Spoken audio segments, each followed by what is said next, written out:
నమస్కారం అండి. నలదమయంతుల కథలో 3వ భాగం వినిపిస్తున్నది మీ విజయభాస్కర్.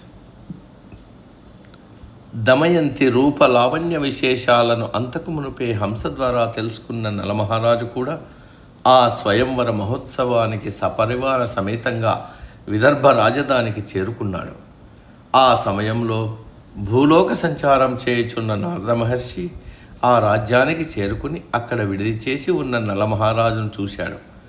ఆ మహేంద్రుని కన్నా రూప గుణశీలుడైన ఈ నలమహారాజే అధికుడని తలచి ఆ విశేషం దేవతలందరికీ తెలియపరచవల్లనే తలంపుతో వీణాగానం చేచు ఆ అమరపురిని చేరుకుని ఇంద్రుని చూసి, మహేంద్ర, ఈ స్వర్గానికి అధిపతివై ఇంద్రాణిని భార్యగా పొంది ఉన్నావు, కానీ ఇటువంటి ఇంద్రాణిలు ఎంతమంది అయినను భూలోకమున కల భీమరాజు కుమార్తె దమయంతికి సాటిరారు.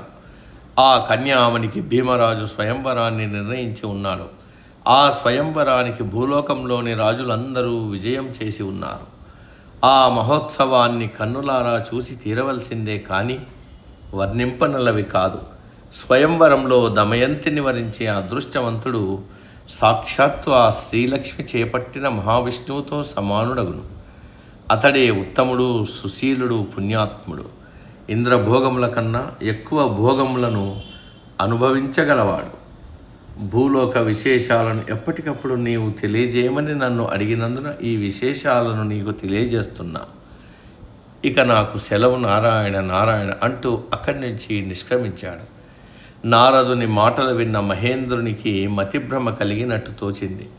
ఇంద్రసభకు అగ్ని, యమ, వరుణ దిక్పాలకులను ఆహ్వానించి వారితో దమయంతి స్వయంవర విశేషాలను, ఆమె గుణశీల సౌందర్య విశేషాలను వర్ణించి ఆ స్వయంవర మహోత్సవానికి తామెల్లరూ తప్పక వెళ్ళి తీరవలసిందే అని ఆదేశించాడు.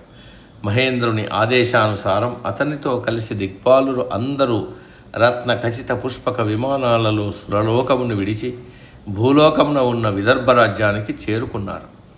వారందరూ నలమహారాజు విడిది చేసి ఉన్న కుటీరంలోకి ప్రవేశించారు. వారిని అక్కడ చూసిన నలమహారాజు భక్తిపూర్వకంగా నమస్కరించి, దేవతలారా, మిమ్మల్ని ఇలా చూసిన నా భాగ్యమే భాగ్యం. ఇది నా పూర్వజన్మ పుణ్యమే, కానీ మరొకటి కాదు.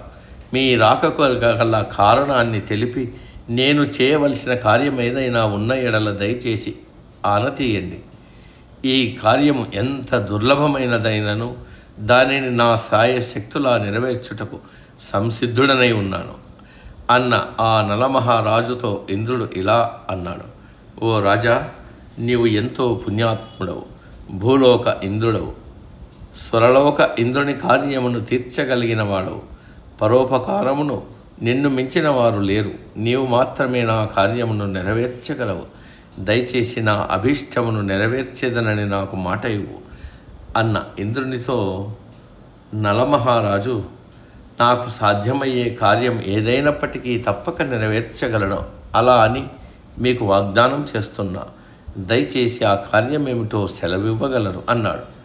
అప్పుడు ఇంద్రుడు, నలమహారాజా, నీవు తక్షణం దమయంతి చెంత చేరి సురేంద్రుడు, అగ్ని, యముడు, వరుణుడు మొదలైన తన దిక్పాలకులతో ఇక్కడ విజయం చేసి ఉన్నాడు.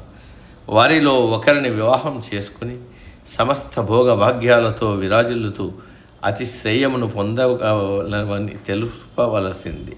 ఇదియే నీవు నాకు చేయగల కార్యమని పలికిన ఇంద్రుని మాటలకు ఆశ్చర్యపడిన నలుడు, ఔరా, ఎంత మాట సెలవిచ్చితరి దేవా, ఇదెక్కడి న్యాయం? ఈ రాయబారమునకు నేను అర్హుడినా? ఈ తగని కార్యమునకు నన్ను నియమించుట మీకు ధర్మమా అంటూ విచారించినాడు. మిగిలిన వృత్తాంతము తర్వాతి లేఖలో. అంతవరకు సెలవు. నమస్కారం. నేటికి 3వ భాగం సమాప్తం. తదుపరి భాగం రేపటి రోజు. సర్వే జన సుఖినో భవంతు. అందరూ బాగుండాలి, అందులో మనం ఉండాలి.